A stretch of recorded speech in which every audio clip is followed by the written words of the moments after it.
And welcome everyone to another episode of Touchline Hotspur. Got a great cast here for a brand new year. Owen, how are you doing? You good? Very well, brother. Very well. How are you? Very well. I'm good. New Year's treating me well so far. Can't complain. Ohio, how you been? Yeah, I'm all right, man. Had a long day of doing practicing practicals, going on placement soon, but just trying to survive this lockdown, baby. That's all it is. And a special guest today, Mark. How you doing? I'm living the life as always. Bet you can't believe you found a Marine fan in the wilds. I couldn't believe it, man. We've been searching ever since it was announced. But Wow. yeah. It was good for one to turn up, eventually. I guess we've got a very good show lined up today. We're gonna start with, I guess, the Leeds match, which went pretty. I know I was gonna say it went pretty well for Spurs, but it really makes me think about our new sponsor for the show, which is Fanslide. I don't know if you guys have heard of Fanslide. It's the world's first live in-play fantasy football game. I know some of the guys here have used it. Owen, you want to tell us a bit about your experience? Yeah, I mean, I've been playing it quite a bit recently, and I done it for the Leeds game. Coming in, I wasn't even too confident. I was speaking on the previous pod that I thought Leeds would kind of have us over, so I had quite a few Leeds players in from the jump, and obviously didn't get too many players. I was just kind of getting into the clean sheets early on, to be honest. Trying to get that while I could, and I couldn't predict it at all. Like it's so techie, like I couldn't predict it at all. I didn't have anyone who scored in my team at that current time. Whenever I would switch, like when I switched Bergwijn out, he got an assist. When I switched out Son, he's like, it was one of them ones, and I've got an average points tally, but yeah, I'll be back all over it. I just managed to get a respectable score from the clean sheets. Don't worry, man. The luck's coming. The luck is coming, definitely. I think that's the skill in it. That's the tip to it. It's just knowing when to make your subs, right?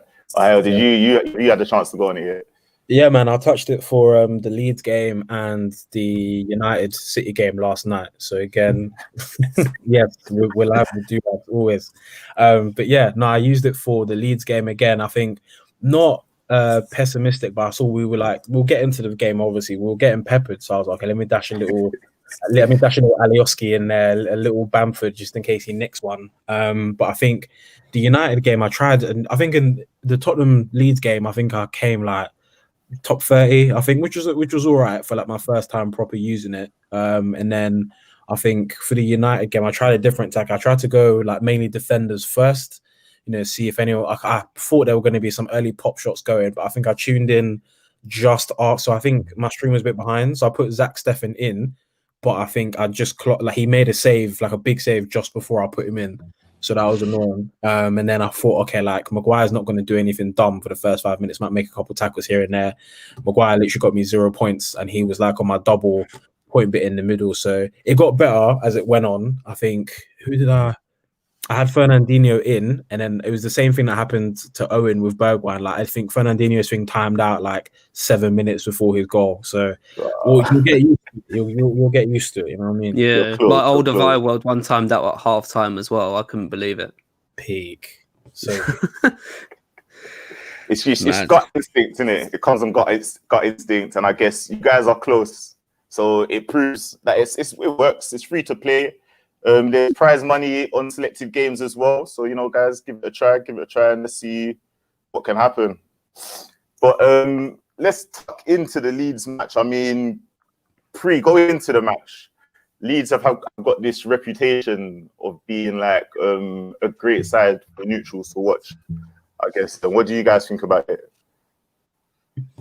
Well, me personally, I'm not gonna lie. I think I caught a little bit of pepper from Tobes in the chat after for this. Like, before the game, I was very much like a little bit fearful of Leeds, just because like they play Bielsa ball looks very nice, they're very intense.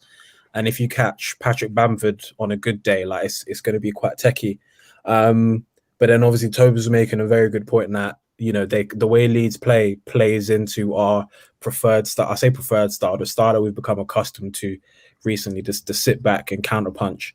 But yeah, no, I did think I thought we were a bit lucky to be 2-0 up, to be honest, in the sense that, you know, Leeds could have easily been potentially 3-0 up before our first goal even went in, if they were a bit more awake in the box. But you know, you get it how you live at the end of the day.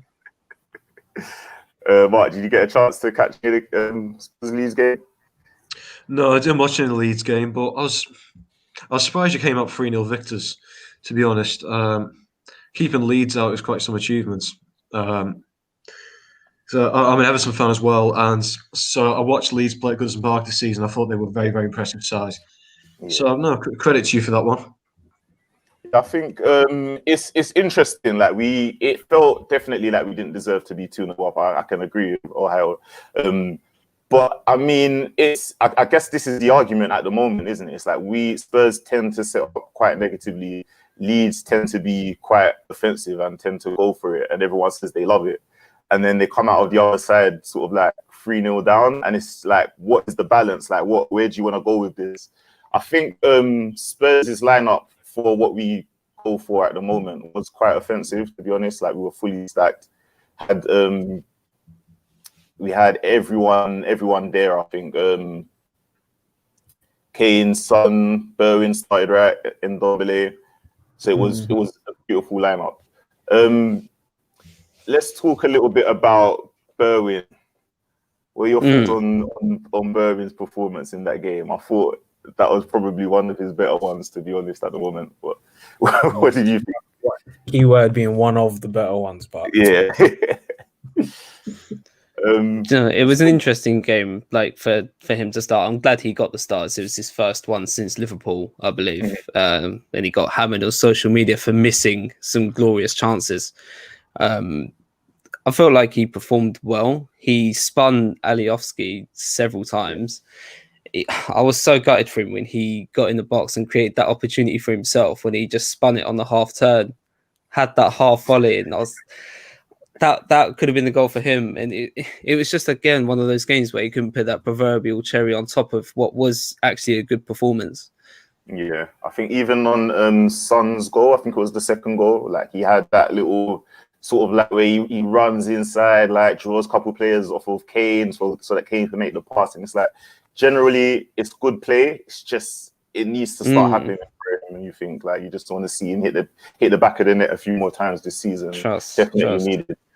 I think he started off quite. He started off quite sloppy, though. I can't lie. It was more kind of a tricky, sticky 15, 20 minutes for him. And then he won the penalty, which was obviously decisive for us because we were getting peppered by Leeds at that point. Yeah. It was quite similar to Leicester. Like, we started getting on top of them, and then we could see this stupid penalty, and Leeds right on top of us, and Bergwijn managed to win it nicely and ended up being really decisive for us. So I'd take heart from that. Like, he contributed highly to what was probably the decisive moment in the game. I think we need to give a shout out definitely to Davis. Davis' performance was great. He was good, man. He was good. Can't even lie. I was worried going into the match. I thought Rafinha on Davis, like, that was going to be a weak point. And then, at some point in the match, I saw Rafinha swap wings, so like, he wasn't getting any joy over there at all. And I think is that a good sign going forward? I think it has to be, considering, like, any time, and this, I don't want to sound like I'm sneak dissing Ben Davies for the sake of it. I know I called him Brexit Ben a couple pods ago, but he just, every time he plays, you know, without a doubt, there's just this like collective sigh within the fan base. Like, Ben Davies is playing. You know, like, Reguilon didn't do himself any favors by having a siesta with the Mandem and their babes on Christmas or New Year's Eve or whatever. After Jose gave him, what did Jose give him? The ham or the pig or whatever. Portuguese pork. You know what I'm saying? So, Reguilon didn't do himself any favors, but I guess in a similar sense to we'll get onto Doherty in a bit, but I suppose Doherty being there, it's not a secret. Like Aurier's performance has been boosted, so I think having being told, right, you're the backup now, prove you deserve to start certain games rather than just you start to give Reguilon a rest. I think that's doing Davies a favor. So yeah, he's effectively, not that Traore has been amazing recently, but he did. Did Davies start against Wolves? Did I make that up? Yeah, he did. He started. Yeah, he did kind of like left back or third centre back. So, I think it's fair to say he locked up Adama Traore with his oily forearms, and then when left wingers, the right wingers that love cutting in, they're not moving to the left unless they're having a bad day or they're getting locked down. So we have to give credit where credit's due. To be honest, that you don't need to rate him to rate the performances. Do you know what I mean? Definitely agree. And then I think you get just as Toby said in the comments, it is still Ben Davies. Yeah, it's still Ben Davies. But I mean, you do. That's what you want to see, I guess, from the second string or from the people that are sort of like holding the club together at the moment. Like, I guess we're kind of getting like the complete opposite on the other fullback from Doherty. Like, it's been sort of bottom of the barrel scraping performances for him at the moment. And it's, I guess, from my perspective, it's not looking good. I don't know if anybody else disagrees. I can't see any of the things that it feels like we bought him for translating into our game, into our style of play at the moment. So it's not looking good for him, man. The stares that Mourinho was giving him after the game, God. Bro, I know he was having about that. It was too much. But yeah, looking forward, I mean, do you stick with him? Do you stick with Doherty? Has he got enough? Is there enough there to be a considerable backup for Aurier, or is it something where we need to count our losses and sort of move on? Boy, I mean, he is getting on to his late 20s as well. But we even looked at the fixture list for the rest of the season in the group chat quite recently. We've got a ridiculous amount, especially if we aim to be in the three major competitions going into the rest of the new year. So he's definitely going to get game time.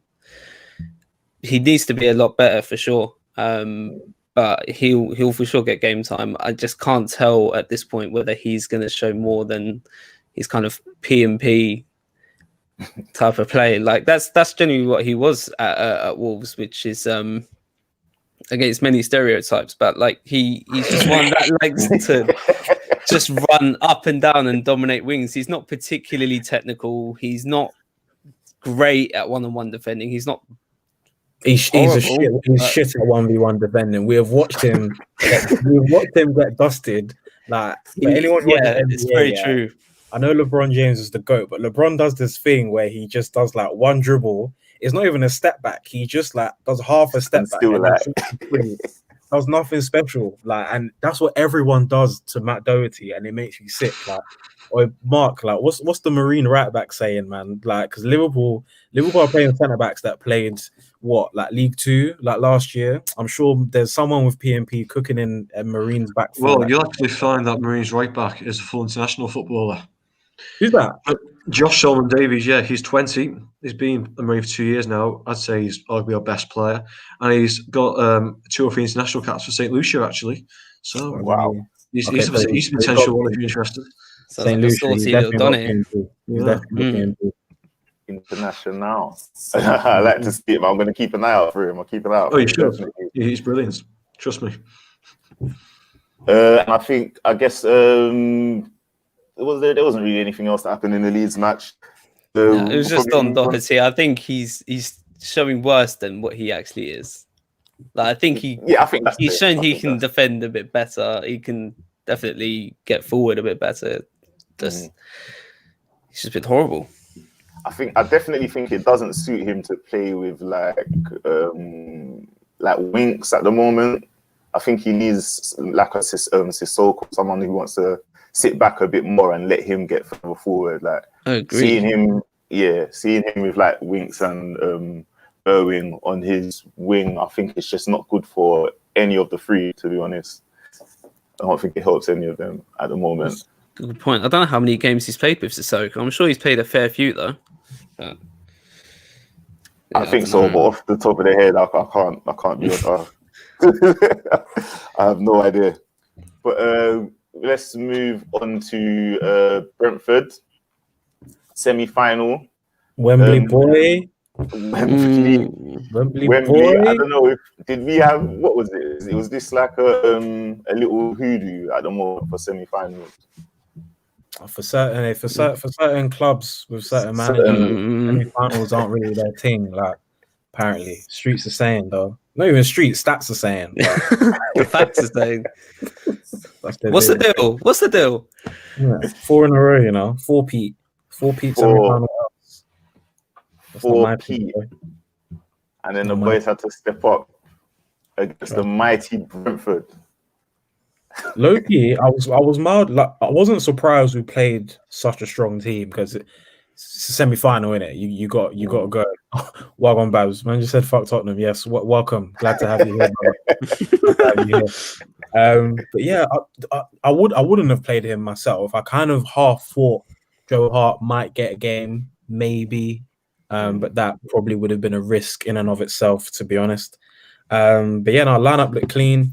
The standard back four, but Sanchez in for Toby. And then the rest of the team, apart from Lucas, was as we expected, to be honest. So how do you feel? Because I guess what do you feel Brentford's lineup? Where do you think they caused issues, or where do you think they were going to cause us problems? I think Tony. I can't remember who started Just De Silva. Was it De Silva? Yeah. Between Tony, I thought Tony was going to cause us some problems. To be honest, like he's a bit tricky, fast, and then seeing Sanchez there as well, I felt like something could happen. Sanchez. But unfortunately, for 42M, Sanchez is always there to be got at, like regardless. Like that's just an unfortunate fact. But it was comfortable, maybe not as comfortable as I'd have liked overall, but like we did relatively clean house. Like we definitely could have scored more goals. It was nice to see us play a little bit more on the front foot. We kind of have to there in the chat. With all due respect, like they're in the Championship. If you want to be winning stuff, you have to be putting those kind of teams on the back foot without question. Maybe a little bit more open than I would have liked, but that's going to happen when you're on the front foot. And yeah, just credit to Brentford in general. Like they turned up. I always said, like, look, at the end, they're going to turn up fearless. You know what I'm saying? Like semi-final or not, it's like a final for them. Like playing in such a big stadium as well, playing against such a big team. Josh De Silva. I mean, it was a red, but it was unlucky at the same time. You know what I'm saying? Like he's clearly just going for a chop, and your foot's going to come out like that when you're chopping. So. Unlucky for him, but we did what we had to do at the end of the day. The offside goal, I mean, it was offside. Like his knee was offside, but if they didn't give it, we were surprised. Was that a set piece as well? I think it was from a corner. Yeah, fantastic. Did you see? Did you see Højbjerg's reply to the tackle? I'm a Viking. I'm okay. I love that energy, man. That's the energy we need for the midfield, man. Let's get a couple more Vikings in. We got. I thought. I just want to go back to Sanchez quickly. Apart from the mistakes, I don't even know if I want to call them mistakes. It's like they're moments, these little moments where he gets kind of. It's like he loses confidence. Apart from those moments, I was gonna say he looked all right. Like. There's even an argument to be made that he played slightly better than Dyer. But I think the problem is those moments come way too often for me. And I just think, what do you do? Like, how do you get that out of his game? Like, is there any... XP. I guess it's just XP. Because he's still young. Like, he's still young. He's got the minerals to be a top centre-back, which is why it's frustrating because we've seen it in his first 18 months. Like, he was really, really good. I think part of me thinks he's missing Jan quite a bit. Like that's where his best form came. And his first half performance is why I felt so comfortable in the first half. Like I wasn't worried he was playing really, really well, I thought. I was about to wax lyrical in the chat, and I was just like, let me just not jinx this guy. And then the first thing he did in the second half, like Jose was cheeky in the post-match interview to suggest like, oh, like the Brentford player could have dived because Sanchez didn't touch him. Like he touched him. Like that was more than enough. It was more than enough for I think it was Mbuemo to go down and win a penalty, and he should have. Like if he had won that penalty, we could have been in a really dire situation. To be honest, I didn't even intend that pun either. But for Sanchez, he just needs to. I don't know. Like Mourinho emphasizes concentration quite a lot, and especially in defenders. If he gets game time and just tries to nullify that out of his game, like Aurier to a point has done, hopefully he can be a player. But if he doesn't improve on this at all, then I can't imagine we keep him past the summer. Yeah, I think it's a shame as well, because I saw him as a player who would be here for a long time, sort of similar to when we got Alderweireld and the Tongan. But it just doesn't seem to be turning out that way at the moment. So hopefully he can turn it around. Sort of moving on to like more popular things then, I guess. Ndombele, the star boy. Like I felt like it's good. It's just always good to see Ndombele play 90 minutes. Like that's always a good thing. Like it's always a blessing, man. I thought he had a good game, but it's good as usual kind of thing. Like there's nothing really to add there. Let's talk about they've been cooking us in the Discord about Ndombele. Like whenever it I think I even had a wager with Morayo when it got to like 66 minutes. He was like, "Oh, what's the odds on Tongi lasting another 9 minutes?" So literally, like, and then there was discrepancy whether we meant the 75th minute or the end of the 76th. Literally, his foot come off the pitch like 76:01. So like we've been catching strays about his conditioning, but I think we've been saying from time, like the only way you're gonna know if he can last a 90 is to actually see him last a 90. And I think I don't know who it was that tweeted it, but you know what I'm saying, it was his pass that put Son away. And it's like, you know, if Tongi's not on the pitch and Kane is elsewhere, being our best centre back probably, who else is going to, like, gaps are going to open after the 75th minute? Do you know what I mean? Like players are lagging, players are tired. When your concentration, when your dehydration goes down, fatigue goes down, concentration goes down. Only the kind of man you want Tongi on the pitch. Even if Tongi like is in gear 2, he's still going to see the pass and make the pass. Do you know what I'm saying? So, you know, I know it's a running joke about him finishing 90 minutes, but that's the kind of stuff that can happen when he finishes 90. Like a gap is going to open and we're going to get a goal. Do you know what I mean? Mm-hmm. So I guess who did you guys want in the final? I don't care in it. Op is an op. You know what I'm saying? I don't care. Like I live in Liverpool. Like these men hate both Manchester clubs, and it's for different reasons. I'd have Marine in the final. Not gonna lie, but I think I wanted. I actually don't know who. I think United would have been the easier game. I say that with chest. I genuinely think United would have been the easier game. Jose's got their number. I know Pogba's doing his thing, playing middle wing these days. But I think Jose's got both of their numbers, man. I can't lie. I know Pep has won it. I know Pep's repeated the League Cup, but you know, Jose don't piss about in his second season. Do you know what I mean? I wanted United in the final for the same reasons. They were easier, and I just wanted to see that hug into the camera lens on Solskjaer one more time. If he does it to Pep, then fair play. But I just need to see that one more time. Poetry. Be beautiful, man. There was a story for either team, to be honest. Like it was always going to be good either way. But I think the fire, just the off Pep one last time, like, will be there for Mourinho. Like he'd love it. And there's nobody else. Like who else could you want for a one-off game final? Like trust me, it's gonna be great. And I guess this comes down to like a debate we've had previously on the pod. But the next question is like, how important is the Carabao Cup in the grand scheme of things?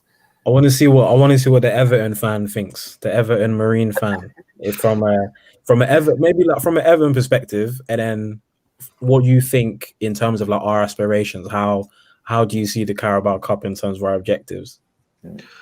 I think winning a trophy is always very important. Even if it is the Carabao Cup, it's still a major trophy. I'm not sure how long it's been since Tottenham won a trophy, something like 15 years, something like that. Hey. Relax. It's not an insult.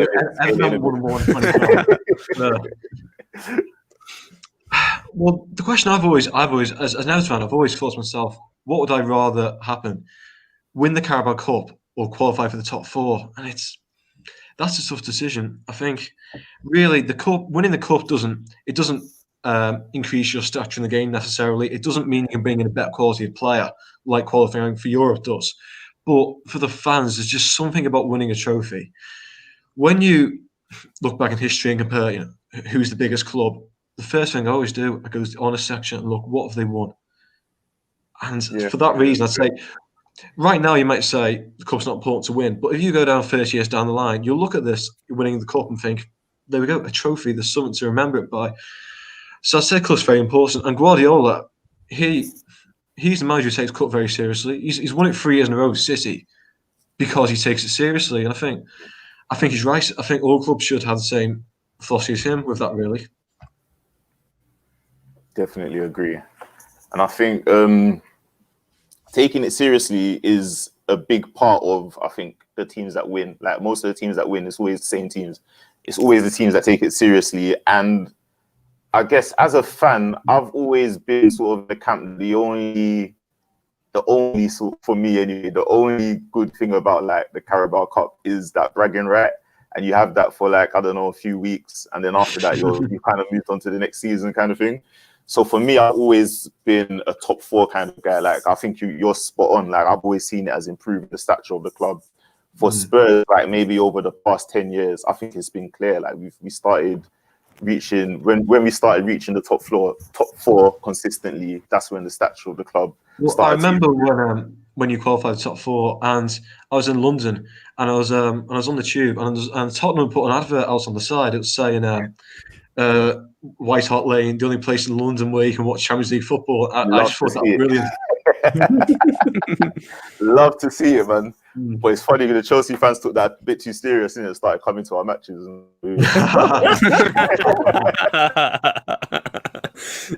That was at Wembley. But yeah, let's move on, I guess, from the Carabao to the main event. The main event of the evening. Mark, can you give us a bit of a background, a preview of like what to expect when we come across Marine?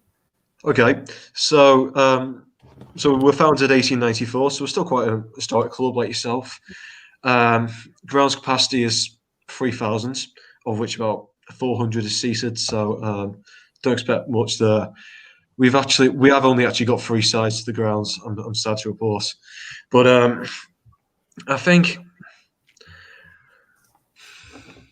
there's expect somewhat of a fight. I mean, we've beaten quite a lot of teams to get here. We've got through 7 rounds now, and I remember a couple of years ago, your lot lost to Colchester United in the FA Cup or League Cup. Yeah, well, we beat Colchester in the first round to get here now, so I think you should be worried, to be honest. What about these set piece goals as well? I've been hearing something about this. So we've got a midfielder called Josh Shamani. He's in one of qualifying rounds. He scored 2 free kicks in one match. Direct free kicks. Direct free kicks. Joe Hart, please. Well, we might have to loan that, brother, because we got Dyer on free kicks, we got Kane on free kicks. And in the last 2 matches, we've qualified for free kicks this time. So when we played against Colchester and drew 1-1, so our centre back Anthony Miley, he scores a header from that Harmony free kick, and same in the Havant game. So I think there's a set piece threat there, certainly, but I mean, realistically, as long as you don't break the FA Cup scoring record against us, I think we'll be satisfied. I think it'll be a good game. In fact,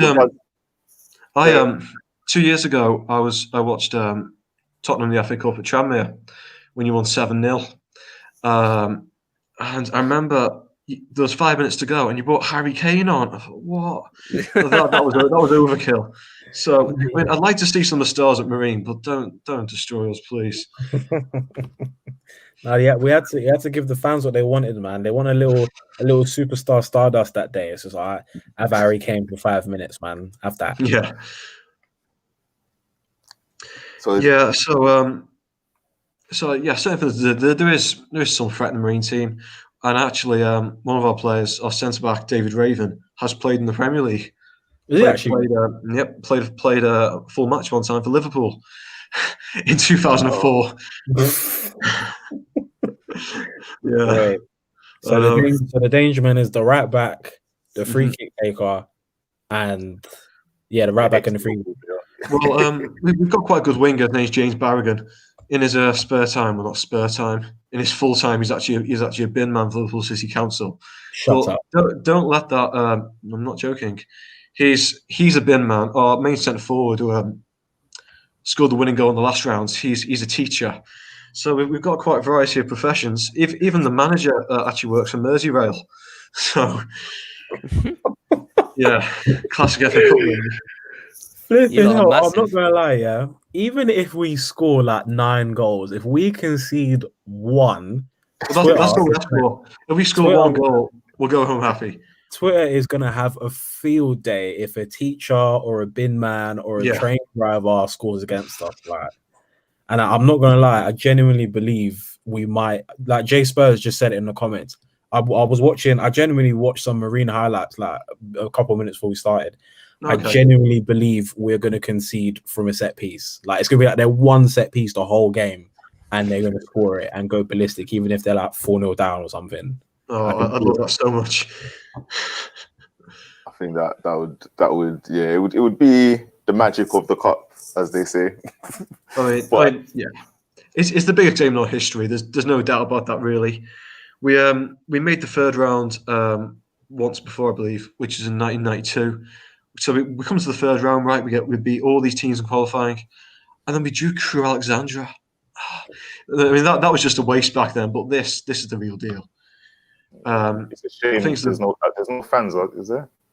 No, there's no fans. We were going to have fans because Liverpool's still in Tier 2 until last week, actually. So people still going to Everton Liverpool games, but the government said we could have 500 fans, which would have been fantastic, but no, it's all fallen apart last week, really, which is sad. What was because obviously like, there's only so much you can think when it comes to like lower league sides drawing big teams, but what was like the community, like Merseyside buzz when you drew Spurs? Oh, I've never seen such interest in Marine like that before, really. You've even got situations like, so they allowed fans in at non-league in recent months here, and we'd have random games against like Mossley or teams no one's ever heard of, and it'd be like an instant sellout. 400 tickets would go like that. You'd have to be there on the computer at 9 o'clock. The interest in the club was massive. And even back in the first round when we played Colchester, when the players left on the coach, you have fans coming down the street to cheer the team off as they left. And yeah, when we won the second rounds, fans coming outside the stadium cheering the players. No, it's been brilliant.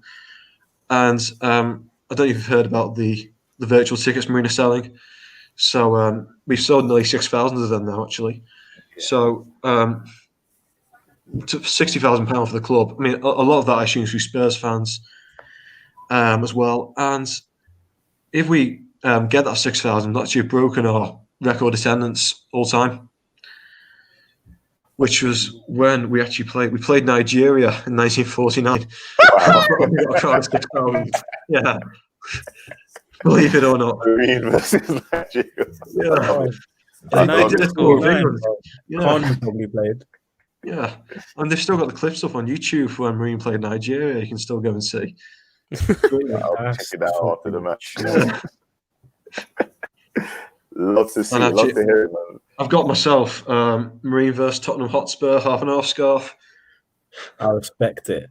I respect it very, very highly. Yeah. It should be a really good one, man. I think not to rain on Marine's parade, but Definitely. I'd love to see like a goal for Oh, and last thing, we've released a song.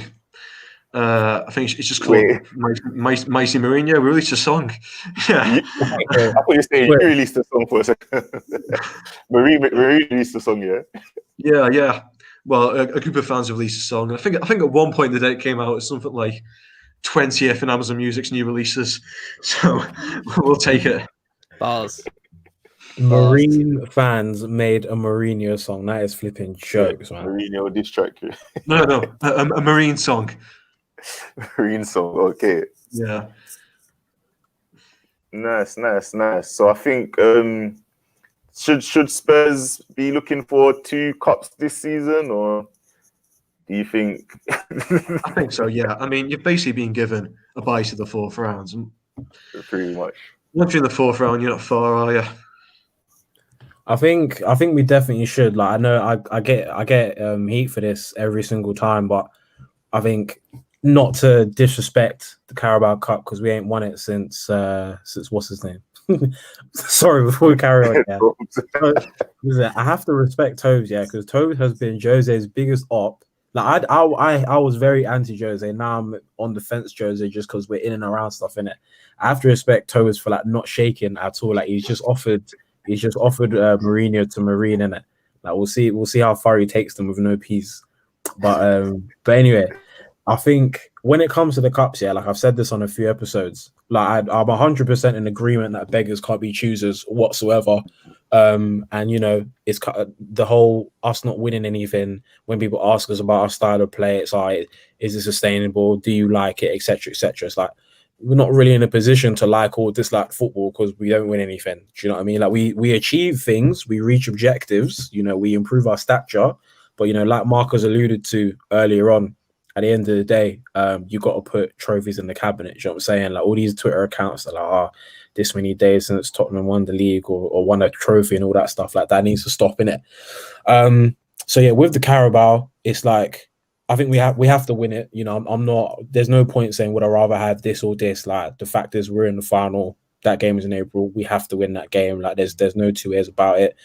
You know, Carabao and fifth isn't enough in my opinion. We would have achieved an objective, but I think, you know, if I personally, considering how last season went, I'm taking fourth and no trophy over Carabao and fifth in my personal opinion.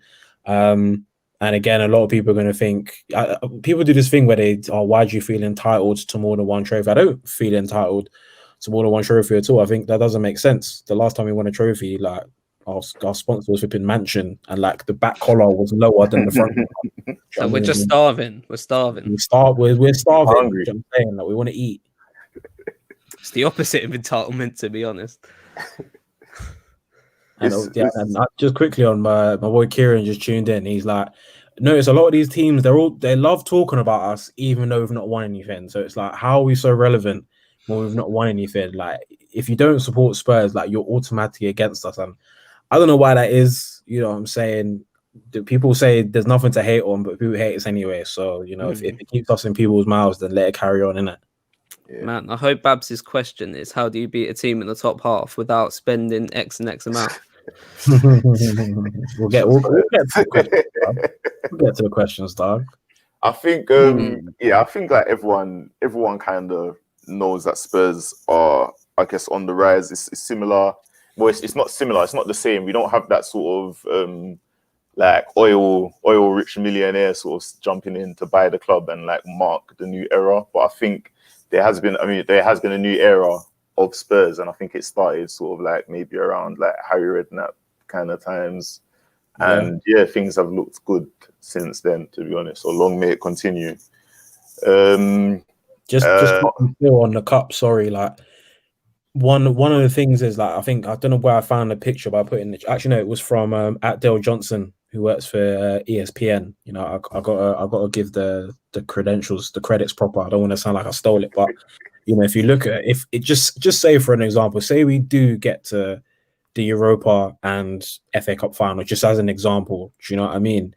The amount of games that we're going to have inside is going to be ridiculous. So like say, you know, I expect us to beat Marine, But the day if we go into round 4, we'll have Liverpool 4 days later, and then if we get to round 5, we have City 3 days later. If we get to the quarterfinal, actually, there's international break there, fair play. But if we get to the semi-final of that, Europa League quarterfinal will be 3 days before, and then Fulham 2 days after. Do you know what I'm saying? So, there was a lot of chat about our squad depth really early on, and I've always been an advocate of squad quality over squad depth. Do you know what I'm saying? Like, I was speaking to my boy who's in the comments, LCP Gaming. He's a Villa fan, and I was talking about like because Villa have got the COVID thing going on. Are they going to play some youth players? So like that Jacob Ramsey kid, and he made a point. He was like, what's the Villa manager's name again? Dean Smith. His name? Yeah, he was just saying how like Dean Smith didn't really used to use man before the 80th minute because they were dead, but the quality has been going up. Like El Ghazi's a weird one. He's dry, but then scores bangers. And then like Jacob Ramsey's come in, performing a little bit, a couple man are filling in. So it's going to come down to the quality of the squad, and that might be a tiny little segue into Dele Alli. Do you know what I'm saying? I think we're going to need to use Donny. Like I would rather, if he was going to leave, I'd rather he left in the summer, just because we're going to need this guy in between now and the end of the season. And to be honest, anyone else we bring in, like, we've got the same issue, which is trying to bring them up to speed with low amounts of game time. So, and especially if you're going to keep playing them like mostly with the second string squad, it's going to be a bit of an issue. And as much as I'd love to see Ali stay as well, you've got the old flame on his back at the moment, Pochettino, apparently asking to have him on loan. So, I mean, that would be a better move for him than him staying and not playing, which is what it feels like has happened for the first half of the season. So hopefully that all sort of ends up in a nice place. Villa, I'll be honest, like, I feel like Villa, they blow hot and cold, and like anything can happen, like form goes out the window kind of thing. And I also think that Villa are one of those teams that I said a few weeks ago on here, like, I don't know how long Spurs can sort of keep trying this tactic of scoring the first goal and then like really switching off and trying to defend the lead for 90 minutes. I think that Villa are a team that would love that. They'd love to have like as many tries at goal as they can for 90 minutes. And I think they'd get a bit of success as well. They're another team that can be tricky on the set pieces. I think there are a lot of dangerous signs now. That's not me saying we're going to lose. I'm just saying I feel like there's a lot of danger sort of against them, especially if, like you said, unknown quantities come and start adding different things to the team as well. Like, I can't remember his name. Is it like is it House? I can't remember his name. Courtney House. Yeah, he looks pretty good as well. Like, these guys are just popping up, I feel like. And you never know, man. It's like regens on Football Manager. Yeah.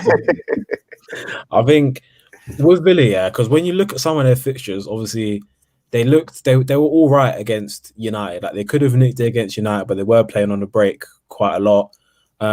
Chelsea, they look pretty good, but then again, Chelsea aren't really very good right now, if we're being honest. Dealt with West Brom, who had 10 men. That's West Brom. Drew at home to Burnley, beat Wolves away, both had 10 men, and then they lost after they beat Arsenal. They slapped Arsenal even. Barkley and Grealish were just dancing at their left-hand side. They did lose to Brighton and West Ham after, so I think it's good. I think I have a bit more faith this time. I didn't have a lot of faith in the Leeds game. Yeah. Like Tobes just said in the comments, it's going to be quite open, and them having a high line, like, that plays into the hands of the South Korean shooter, Heung-min Son himself. Like, that plays directly into it. Like, I do like Matty Cash. I think he's a good player, but I think I think he might get baptized still. Yeah, definitely. I think they're gonna need to be a bit more aggressive. Like, try to take Son out if he's coming at them on that kind of counter. Otherwise, they're going to get ripped open all day. Like, is Tyrone Mings back? I don't think so. But they've got Liverpool first, right? Is it? I think. They do. Yeah, they got Villa. They got Liverpool tomorrow. Sorry, well, I say tomorrow. Whenever this pod is released, if you're listening on Saturday. But yeah, they got them on Friday. Yeah. So yeah, I guess he's still got time. I don't think he's back yet though. No, we'll do a cheeky bit of scouting though. Obviously, Grealish is Grealish, innit? Like we got to put Højbjerg on him. Do you know what I'm saying? Like, I fancy a bit of Sissoko on him. To be fair, Yeah? Sissoko and Aurier on that right side. that half space. Yeah, no, he can cook him still. He can I cook think him. this is a game for Sissoko. Have Everton played them yet? No, Everton have got them soon. I'll just check the fixtures. Yeah, we haven't played Villa yet. I mean, it's hard to work out what exactly they're doing differently this season to the team that nearly got relegated last year. I mean, what do we think? They just improved the squad. Like, is it? Someone said this again. It was actually LCB who was in the comments. But is it a wild shout to say that Villa have made arguably like the best had the best transfer window, not necessarily just in terms of personnel, but upgrading like specifically in certain positions? Like, is that an outrageous thing to say? I don't think so. Martinez and Ollie Watkins. Martinez, Ross Spark, you know. Very. Martinez has been the best keeper in the league. Like Barkley, like in my opinion, anyway. Like Barkley and Grealish link up. Like it's just a couple sauce bros just doing their thing. Ballers just want the ball. That's it. At the end of the day, when Gareth Southgate realizes that England might win something, but you know what I'm saying, yeah, Barkley and Grealish together. I think Watkins, he's looked better, but he's not. I'm not too shook of Watkins against an informed Dyer, to be honest. He's a little bit streaky for me. Like, he'll have like one really good game, like he blew away Liverpool, was good against Arsenal, but he's not consistent enough in the box for me at the moment. I know that's Tops. I know you'll be listening. I know that's your guy. But yeah, I'm not too shook of Ollie Watkins, to be honest. Got Bertrand Traore, who's just a bit of a slow starter for them, but he's slowly started to come into form and come clutch in a couple of games as well. So threats all around. Yeah, they seem to strengthen different areas of the pitch, haven't they? And Bertrand Traore, I remember him a couple of years ago, played with Leon in the Europa League at Everton, and he absolutely destroyed us. I think they won about 3-0. So he's always one I've been wary of. Yeah. Or was that the Leighton Baines days? Ooh, something like that. Yeah, would have been. Tony Hibbert and all them. Oh God. Yeah. Actually, sorry, they were the Cuco Martina days. That was it. Oh, that's horrible. Yeah. He was ass. Way back. Bad player. Way back. All right, it will be good. Definitely be a good one. Any predictions? Anyone want to put their neck out on the score prediction? Anything like that? Marine, I'm gonna say 6-1. And then, sorry, Mark, not to be disrespectful. I do genuinely believe they're going to score a set piece. I'm not going to lie to you. If anyone's got The Athletic, they literally just dropped a mixtape on how to score against us from set pieces. So if a couple of managers are definitely going to read that and go around us. It wouldn't shock me if flipping Jose mentions that after the presser against Marine. You know, some teams, they like to show my tactics in the journalism and change it. That was probably the worst Portuguese accent of all time, so don't put me for that one. But yeah, and I think Villa. I think we'll do Villa. I think we'll do Villa 2-0. Do Villa 2-0. Right, yeah. I mean, similar prediction for the Marine game. I genuinely think they're really going to score a set piece as well. I saw the article The Athletic did. I saw Sky Sports leaking our set piece tactics defensively when whoever dropped it on the floor against Brentford, it just showed exactly how we line up from certain set pieces. Yeah, I mean, I hope just for the occasion they get maybe one or two, but I reckon we'll get that 6-2, 7-2 or 7-1. Aston Villa will be similar. I think it will suit us inviting pressure on and countering. I think it'll be a tighter. I mean, we tend to have quite a good record, so my heart's saying 3-1. 3-1.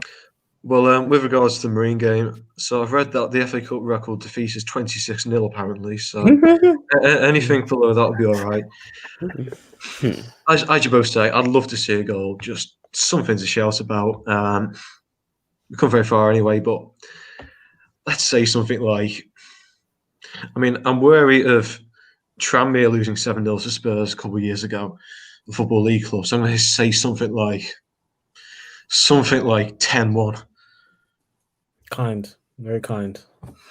Thank you, sir. We'll Dele take Alli it. hat trick. Mm. 2 for It'll be good Vinicius. to see. Good to see some goals for Delhi. Definitely be happy to see that. Should we maybe do a few listeners' questions? Yeah, man, we got a couple in the comments still. We got one from Babs. Actually, I was going to say we touched on this, but no, this is a nicely worded one. So Babs, one of the Discord generals, said, "Are the aims of Tottenham slightly adjusted now with how you guys have started the season? And if so, what are the expectations? How do you think Tottenham should utilize the squad? I assume, or the window, not the window." Well, I think from my perspective, I don't think the aims have changed. I think it's still sort of a challenge that you want to be challenging for the league. You want to be there or thereabouts, trying to keep up with Liverpool. You want to end up in the top 4. And to be honest, with Mourinho as the manager, he wants to win a cup or cups as well. So I don't think the aims have changed there. But in order to achieve that, I think is a different thing entirely. I think he needs to make some serious changes, I think, to the squad. Just some of the players that I think we put faith in at the moment, I'm just not sure if they're going to get it over the line. Thinking of some of like the past stars like Gareth Bale and things like that, where I guess the best way to say it is that like he looks like a shadow of his former self at the moment. It's definitely not. Yeah, it's definitely not what you'd love to see. When you're playing like considerably, from my opinion anyway, worse than Lucas Moura, that's definitely not good. Never a good sign. Yeah. So yeah, man, I think some changes do need to be made. I'm always wary of trying to bring in a lot of players at one time, so I don't think it's going to be that kind of thing. Maybe 1 or 2 key players. But yeah, man, and Mourinho needs to improve his relationship with the second string for me in order to achieve these expectations. So for me, I had high expectations from the start. I think I predicted second. I don't think the expectations have changed, but I think he definitely needs to do a bit more if he wants to achieve it. Agreed. Owen, any thoughts on that? No, I mean, that was pretty much what I was thinking, bar for bar. In terms of utilising the window, unfortunately, I don't think we're going to do much in this window, although there is a lot, which if you look on the surface layer of things, that needs to be done, especially in terms of offloading players.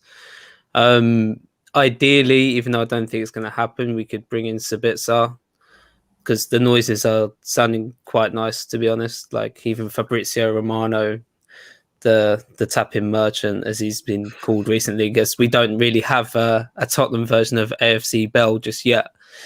Apparently we're in contact and in good relations with his agents. But again, I don't really see much in the window happening until the summer. I don't think our expectations have changed since the start of the season, although they fluctuated throughout the season. Like there was a point where we were like feeling like sticking our necks out for our title challenge, and yeah, now the solid aim now would be top 4 in the trophy.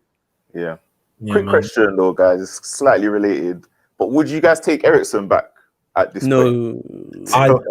I genuinely think I'm the only Touchline Hotspur cast member who I'm having Eriksen.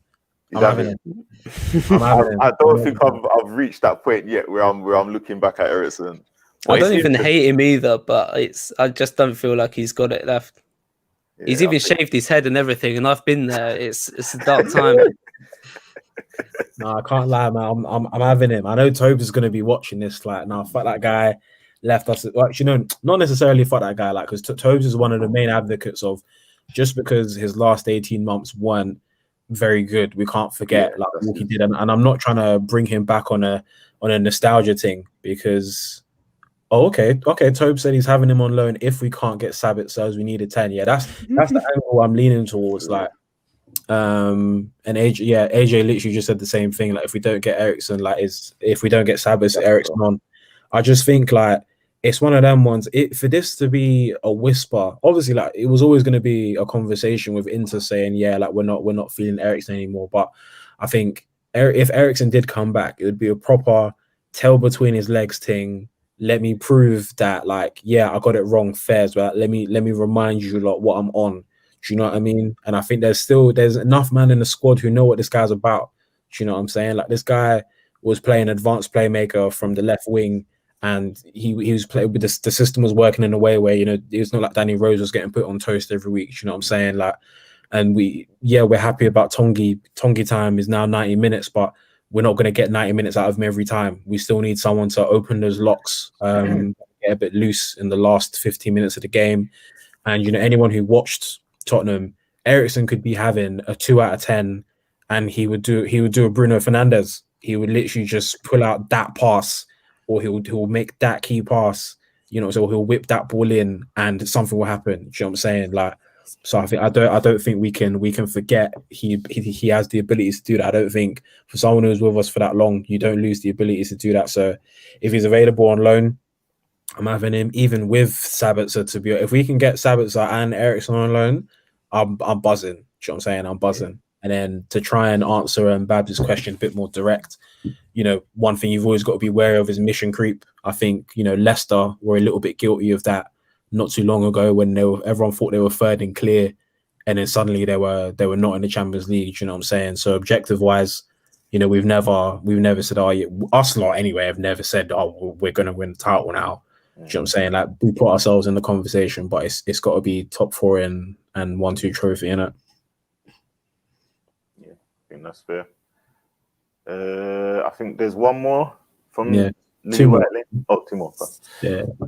So we got Lily White Lane is saying it's a statement / question. So we'll go statement and what do people think? So Lily White Lane says Højbjerg should transition into a centre back, such a warrior, brick house, also a shit house. Great defensively, really good at a position. Dyer's too sloppy, keeps giving the ball away. What are your thoughts on that, gents?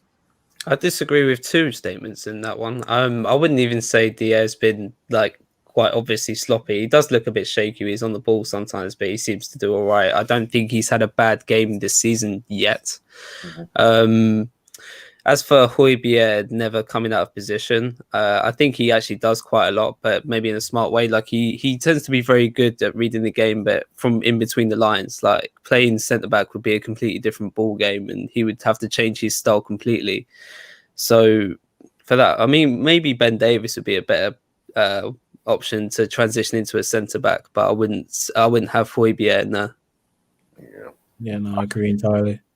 I think the most I could see Højbjerg doing is like dropping in as a first centre back to support, but one who kind of comes out a bit more aggressively to cut off passing lanes and things like that.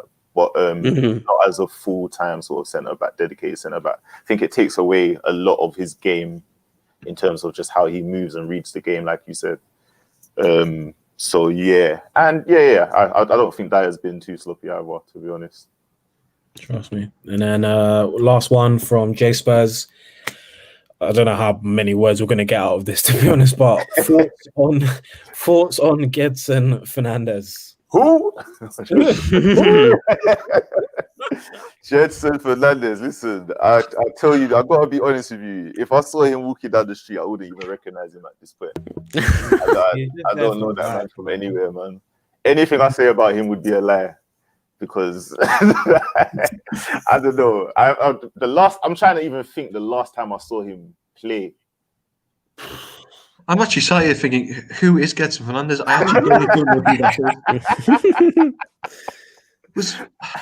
And I don't blame you. I honestly don't blame you. Like, even if I had to think of great moments in the shirt from Gedson, I don't know why I put myself on the spot like that. But like, that hole for yourself. He's just not it, man. Like, it's a shame, and I think it was. Where did he get from? Benfica. I think the Benfica manager still Jorge Jesus. Is that him? I think so. Yeah. Yeah, I think it's still him. He said something about like he doesn't understand why these Benfica players keep leaving because they're just not banging. Like I think they leave at a certain age. Apart from Ruben Diaz is 23, 24, I think it is. Yeah, something like that. But yeah, George Jesus is just like I don't really understand like why these guys are leaving to go places that they're not playing. Like it doesn't make any sense whatsoever. So I think Jedson just got a little bit hype. Is what it is, man. It hasn't worked out. Luck. What was the optional fee? 45, 50 mil? 50 million euros. Jesus. That is that. Oh, the less said on that, the better, man. It's not gonna happen for him. I mean, good luck to him. Those are my thoughts on that. Man, But when he goes back to Benfica, just good luck to him. I'm sure he's a good kid from a good home, but we don't need that, man. We don't need that.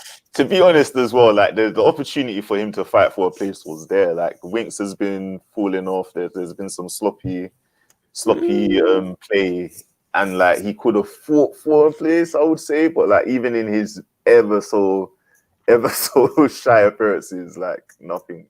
Owen, I saw your eye twitching there, man. You okay? I caught some strays at my boy just then. Just back away quickly. Winksy.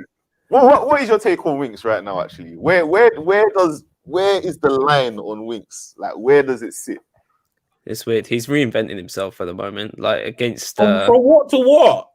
someone who's more. He's playing a bit of teach his pet to Mourinho, isn't he? He's trying to be more tenacious and get on the ball, which I think he did that against Leeds quite well. Like he made quite a few good interceptions, but he didn't do too much on the ball, which is like the flip side of what his strengths and weaknesses originally were, which was he was tidy on the ball, but could get overrun physically. So I don't know. He's in the middle of reinventing himself, so I'm just eager to see how it plays out at this point.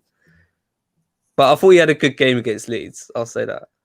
It was poor against Wolves. I won't defend that. It was so poor against Wolves. Honestly, I felt my heart start to shatter. But yeah, against Leeds, he was good. Boy, so is that his future? Do you think playing that kind of role, or do you think he has to play it for a while? I think he can find a better balance. I think he can get on the ball more, but I think he's just overcompensating a bit too much to try and fit into Mourinho's methods. Yeah. But I mean, that's the only way he's going to get game time, right? I mean, if he's going to do that role well enough, I think I can see that Højbjerg Winks partnership working for certain games. Mm-hmm. Like if we're going to get on the ball for quite a lot of the game, like even against teams like Brentford, or just like in home games against bottom half teams, I would definitely find him very usable. Yeah, great. Yes, man. Before we finish up, obviously, shout out Mark for putting up, but shout out Mark's dad Paul for following the account, retweeting the live show. Love to see it. I think the Everton return leg, we might have to get a father-son guest appearance going or something like that. Oh God. We'll see about that one. Props for the Marine trivia as well. Like that Nigeria game came out of nowhere. I don't even think I've seen that reported anywhere. So yeah. Man, fair play. And you said that's still on YouTube, yeah? That's coming on. Yes, you can see it on YouTube, it's on Twitter. Yeah, that's around the highlights. It's safe to say Marine lost, but it was close. It's like 5-2, something like that. Man, yeah. Mad, bro. Oh, and last thing, so one of our sponsors pulled out after they announced there were no fans at the game. And do you see who our new sponsor is for the game? I did. Is it? Jamie Carragher. Yeah. Fair play, athletic sponsor Marine. So when you're asking about the community coming together, well, Carragher's no one lives in Crosby, so that's a good example of it, I'd say. That's sick, man. Fair play. I think didn't Spurs play Brazil one time? Probably. Let me Google quick. Well, you asked that. Is there any talk about because in a previous League Cup game, Spurs paid for, I can't remember the team now off the top of my head, but we paid for their COVID tests. Yeah. Have we done it with Marine? I've heard Marine are getting their tests today. I think we're just getting our own tests. So, I mean, I really, really hope we don't have a situation where a lot of the squad tested positive, because that'd be an absolute nightmare. Absolute You nightmare. might have to play, bro. I mean, it's in the back of my mind that we'll have a load of positives and the game will be off. So I Practice hope those that set doesn't happen. pieces, son. Exactly. But yeah, hopefully that will all be in the clear. Because I don't want a Leighton Orient situation. Absolutely not. There's too much money at stake. Hundreds of thousands, I suppose, in TV money and sponsorship. So yeah. Mad. Let's wish good luck to the Marine boys. Hopefully the match doesn't get postponed because that would really rain on my parade. Mm-hmm. And yeah, do you guys want to shout out your socials before we go? Yeah, just everyone, obviously, thank you for listening. Those who tuned in, thank you for watching. Everyone, just make sure you follow at Touchline, Spurs_Touchline. Sorry, follow us on the Twitter, follow us on the Instagram, subscribe to the YouTube as well. We're still under Touchline Fracas, but all the club pods, we want it to be easier for everyone to find the content. And yeah, flipping follow Marine as well on Twitter as well. I'm sure they'll be doing a little running commentary. And yeah, why not follow Mark's dad as well at Paul McParland. Follow that. Well, thanks for having me, guys. I really enjoyed doing this show. So thanks for that. Nice one, man. You've been a Pleasure. good guest, Mark. Pleasure. All right, thanks, guys. Till the next time. Nice, boys. Peace. Appreciate it.